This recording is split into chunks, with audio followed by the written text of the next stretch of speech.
Hello everyone, मैं Akshat Gupta, mind coach, author and speaker. आप सबको वेलकम करना चाहूँगा इस session of make your mind your best friend.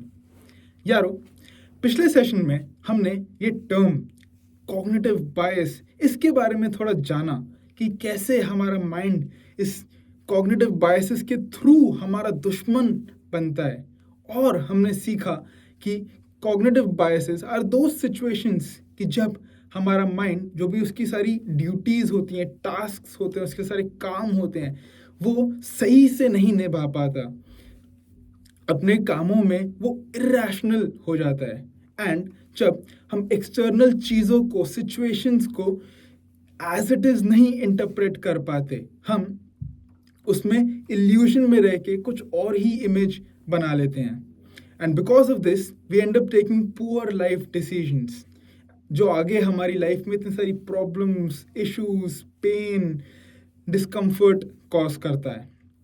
उसके बाद हमने 17 ऐसे कॉग्निटिव बायस के नाम जाने, जिसके आगे जाके हम और डिटेल में तो जाने ही वाले हैं। एक एक कॉग्निटिव बायसेस को सबसे पहले हम समझेंगे वो होता क्या है, उसकी डेफिनेशन जानेंगे। देन कुछ प्रैक्टिकल एग्जाम्पल्स के साथ उसे अपनी लाइफ में रियलाइज करेंगे कि हम कब उस कॉग्निटिव बायस में फिसल जाते हैं, हमारे साथ कब ऐसा होता है। And then towards the end उसके सल्यूशंस जानेंगे कि कैसे उसे ओवरकम कर पाएं और अपने माइंड को वापस अपना दोस्त बना सकें। But even before that, would you like to learn a common solution for all the cognitive biases? And not just your 17 bias, but any kind of cognitive bias. The first, and I would also say the most practical, the most strongest solution for any kind of cognitive bias. मतलब यहाँ तो problem से पहले ही solution आ रही है। मतलब अभी तक प्रॉब्लम की इतना अच्छे से समझे नहीं है, उसके इतना डीप नहीं गए हैं, उसे रियलाइज नहीं करा है, पर सोल्यूशन उससे पहले ही आ गया। वाह! तो आप भी जानना चाहेंगे इसका the common and strongest solution for all cognitive bias. All right, so let's start आज का session. So the solution for all cognitive biases is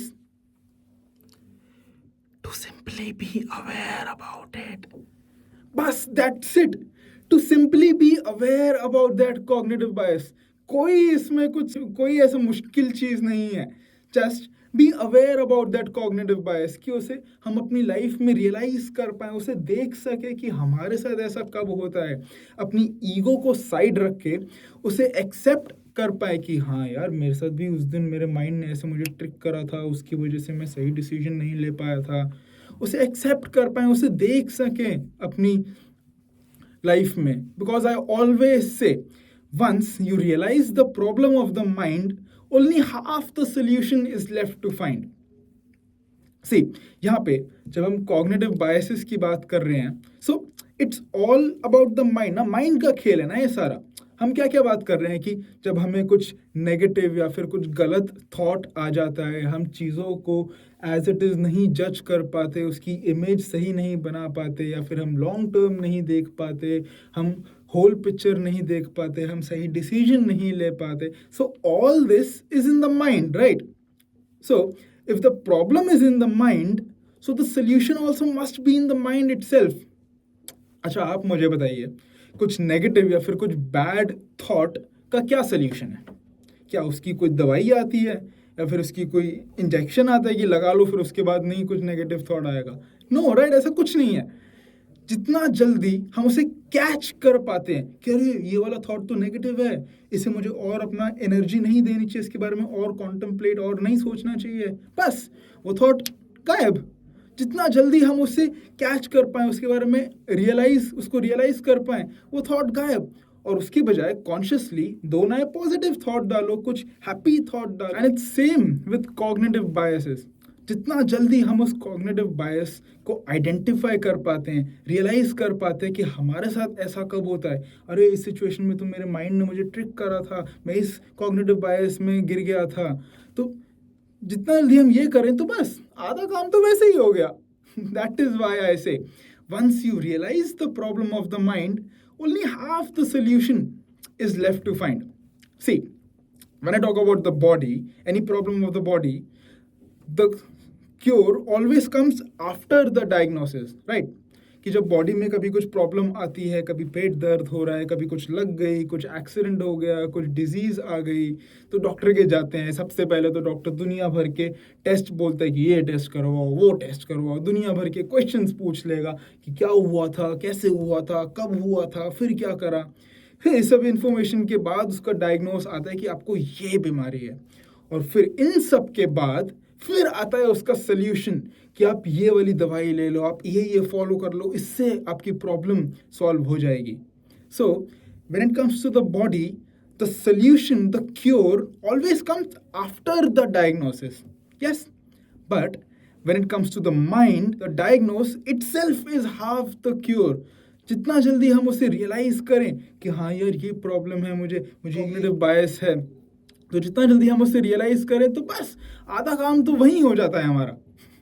so we just have to identify, be aware about that cognitive bias. But इसी के साथ दोस्तों, मैं नहीं चाहता, जो हमने ये फर्स्ट सोल्यूशन की बात करी है, to be aware about the bias, आप इसको बहुत ही ईजी, आसानी से ईजी में ले लो कि हाँ अवेयर ही तो होना है, वो तो हो जाएंगे. The solution is definitely very simple, but it is not that easy. अगर इतना आसान होता तो अभी तक तो हम अपनी लाइफ के सारे कॉग्निटिव बायस को रियलाइज करके उसको सॉल्व कर लिए होते, राइट? और इसकी हमें इस सिचुएशन की, इस नॉलेज की ज़रूरत ही नहीं पड़ती. बट ट्रूथ यही है कि अभी भी हम अपनी लाइफ में वो नहीं रियलाइज कर पा रहे हैं. एंड ट्रस्ट मी, आगे जाके जब हम एक एक कॉग्निटिव बायस के डेप्थ में जाएंगे, उसके प्रैक्टिकल एग्जाम्पल्स जानेंगे, तो आपका ये रिएक्शन हर दूसरे उसमें आने वाला है कि हाँ यार ये तो मेरे साथ भी होता है, उस दिन ये तो मेरे साथ भी हुआ था, ये थॉट तो मेरे साथ भी आया था, हाँ ये तो this happens with me to.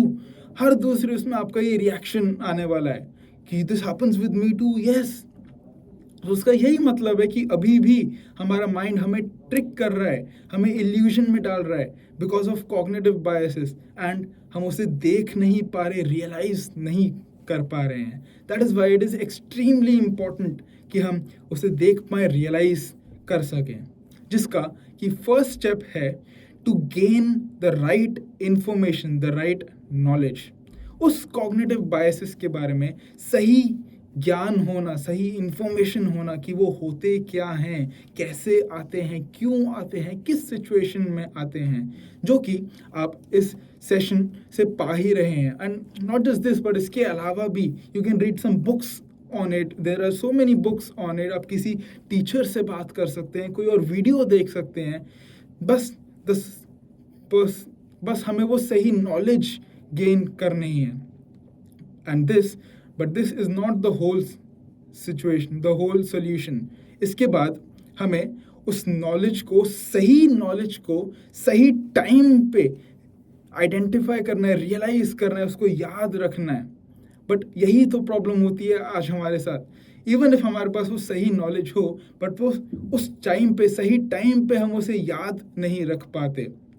जब कभी हम ऐसी कोई सिचुएशन में होते हैं, फेसिंग द कॉग्निटिव बायस, तो उस टाइम पे वो पूरा सिचुएशन ख़त्म हो गई, पूरा दिन ख़त्म हो गया, और उसके बाद अगले दिन में वो दिमाग की बत्ती जलती है, अरे ये तो वो वाली कॉग्निटिव बायस थी जो मैंने फेस करी, अरे ये तो मेरे माइंड ने मुझे ट्रिक कर दिया, तो गलत डिसीजन ले लिया.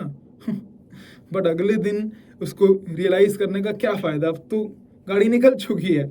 So it is very important कि हम उस कॉग्निटिव बायस को सही टाइम पे रियलाइज़ कर पाएँ, उसे आइडेंटिफाई कर पाएँ, जब हम उस सिचुएशन में हैं, when we are experiencing that emotions. It could be any kind of emotions. कभी हम बहुत ज़्यादा गुस्से में होते हैं, बहुत ज़्यादा एक्साइटेड होते हैं, एनी काइंड ऑफ नेगेटिव या इवन पॉजिटिव इमोशंस. जब हम वो कॉग्निटिव बायसेस फेस कर रहे हैं, तब हमें ये याद रखना है, इसके बारे में अवेयर रहना है कि ये ऐसे ऐसे मेरा माइंड मुझे ट्रिक कर रहा है, मुझे जो ट्रूथ है वो देखने नहीं दे रहा, उसकी वजह से मैं सही डिसीजन नहीं ले पा रहा, सही से इंटरप्रेट नहीं कर पा रहा. या फिर इवन इफ पॉसिबल उस सिचुएशन से पहले उसे देखना है कि कल को ये होने वाला है, तो शायद मेरा माइंड कॉग्निटिव बायस इसके अंदर चला जाए, वो सही से डिसीजन ना ले पाए, तो मुझे ध्यान देना है, इस बार मुझे अपने माइंड को मुझे ट्रिक नहीं करने देना। I will always be in the driving seat, मैं उसे आने नहीं दूंगा इस पे। उससे पहले अगर हम रियलाइज़ कर लें, तब हम अपने माइंड को अपना दुश्मन बनने से रोक के अपना दोस्त बना पाएंगे, उस कॉग्निटिव बायस को ओवरकम कर पाएंगे। तब हम अपने माइंड से अपने आप को अपलिफ्ट कर पाएंगे। सो यारो, नेक्स्ट सेशन में हम वो कॉग्निटिव बायसेस की लिस्ट, वो 17 कॉग्निटिव बायसेस की लिस्ट स्टार्ट करने वाले हैं। नेक्स्ट सेशन में we are going to talk about cognitive dissonance, which is one kind of cognitive bias. So just to make it clear, I don't want कि आप सब थोड़ा confuse हो जाए. So there are two terms, cognitive bias and cognitive dissonance. Cognitive bias is a term जिसके बारे में हमने अभी जाना, जिसके बारे में हम पिछले कुछ टाइम से बात कर रहे हैं, जो कि अम्ब्रेला टॉपिक है। उसके अंदर बहुत अलग अलग टाइप्स ऑफ कॉग्निटिव बायस आते हैं, एंड कॉग्निटिव डिसोनेंस उसमें से एक टाइप है of cognitive bias. I don't want to get confused between these two words, क्योंकि उसका फर्स्ट वर्ड सेम है, but these are two different things. तो नेक्स्ट सेशन में हम कॉग्निटिव डिसोनेंस के बारे में बात करने वाले हैं, कैसे हमारा माइंड कॉग्निटिव डिसोनेंस के थ्रू हमें इल्यूजन में डालता है, हमें ट्रिक करता है, जिसकी वजह से हम सही डिसीजन नहीं ले पाते। सो बने रहिए मेरे साथ, and always remember, once you realize the problem of the mind, बोलिए only half the solution is left to find. So बने रहिए मेरे साथ, अगर आपको भी अपने माइंड को अपना दोस्त बनाना है और उससे अपने आप को अपलिफ्ट करना है।